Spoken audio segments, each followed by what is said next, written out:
And I think there are a whole lot of people out there that you better worry about thinking the same. Most of them are religious, and you better be thankful that they are.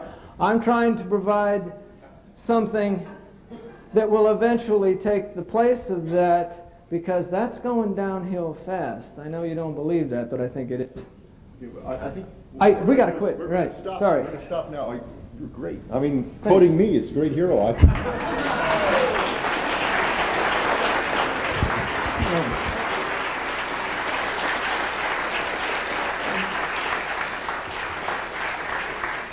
So thank you for this wonderful speech. I'd like to give you this. Yes, thank you.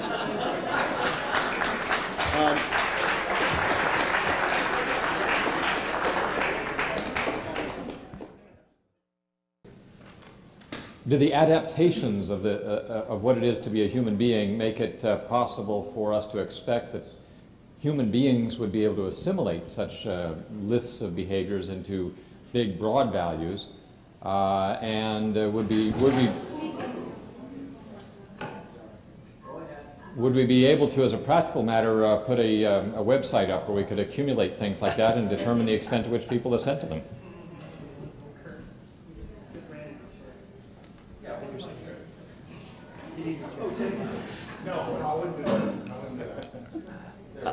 I got the gist of the webpage joke. That's funny. I like that idea.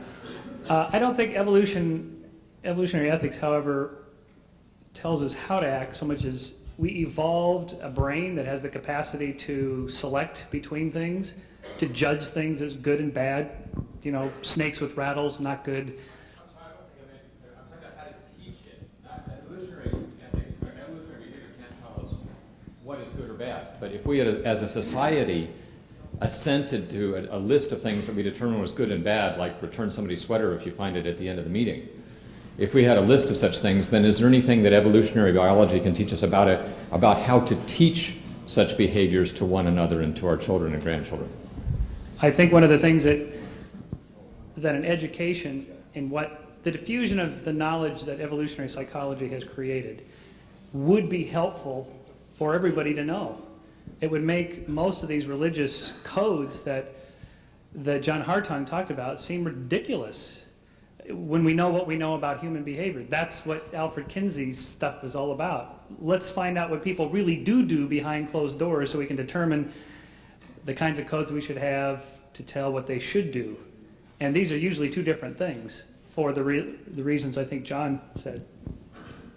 So, Randy has to dematerialize within 10 minutes. So if you have questions for him, let's take those first. Okay, give me a Randy question. A Randy question, okay. Randy question. Over there.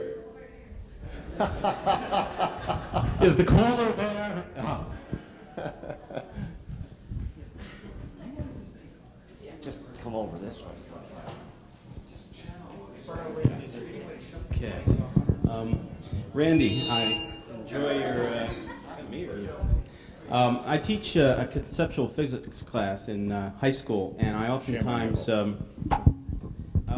use your videos on psychics and so on as a way to introduce students to the difference between science and pseudoscience and so on. And they thoroughly enjoy your videos, I must say. But at the same time that they enjoy watching you uncover some fraud, they'll say that, yeah, but my parents know a friend, or my parents go to a psychic, or my parents use homeopathy. And so my question becomes, to what degree does the educational institution, to what degree should it be encouraging skeptical beliefs in kids that directly conflict with parental beliefs? I actually agree with the skeptical movement, and I think it's good to teach critical thinking skills. But in a democracy where public school is sort of run by people, if they all have these beliefs, to what degree should the educational institution be a progressive institution like that? Well, it's exactly the same question that would arise about religion, of course.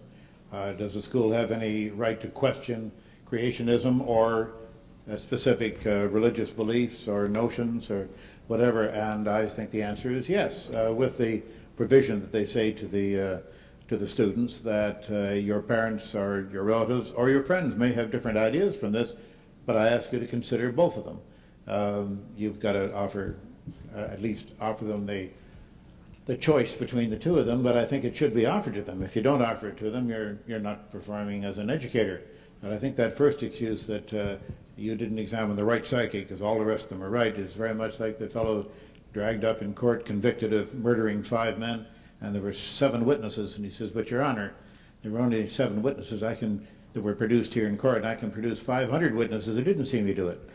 It's the same kind of reasoning, I'm afraid. But definitely there's an obligation. There's no question of that. Okay, 2 more Randy questions here. Yeah, I'm a pure skeptic, but in the field of health, I really like being healthy, and so I eat quite a healthy diet, and do the best I can.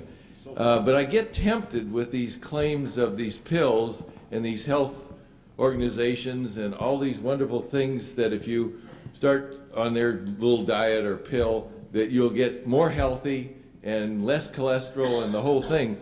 And I almost get sucked into it. And is it all the power of positive thinking, or could I improve my health getting the right pill? Well, I'm not a medical person. I'm not someone qualified to answer that question, really. But my theory is, incidentally, they didn't have cholesterol before they discovered it. We used to eat all kinds of stuff, pasta, lemon meringue pie, the whole thing. We didn't care. And look at the beautiful person I am today. I now understand why Donahue and Giraldo like this job. What's your question? Let me tell you one thing about that gentleman's question, though. What is the secret to your longevity? Well, I'm only 18, but I smoke.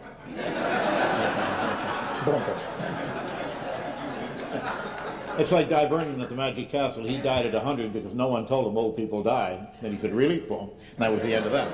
And George Burns probably had the same delusion. No, answering that gentleman's question, let's face it, it would be very difficult, even more difficult than keeping the Watergate matter quiet, if some pill came along that had miraculous abilities to keep it from the medical profession and from pharmaceutical companies that would fall over one another and kill to be able to produce this thing en masse and make it available to the public rather than through mail order or through channel umpteen with some strange person wearing a pyramid on his head advertising the thing.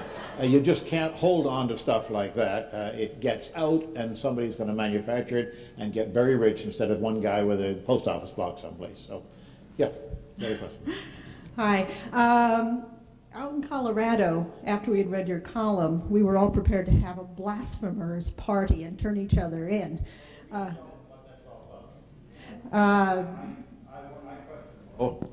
question. We got a bad connection. There we are.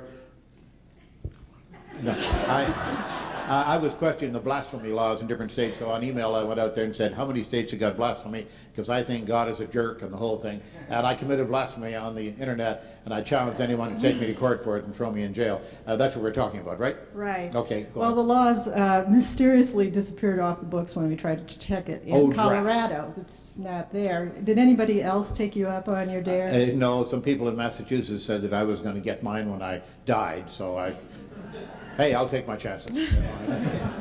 Okay, another question on this side while I'm here. Questions here for any of the speakers. Oh.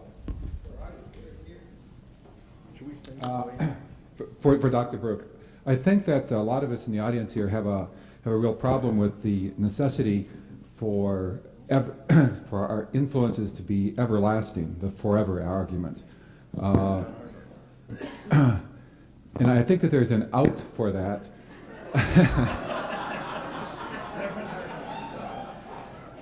If we instead of requiring that we have. Thanks very much, Randy.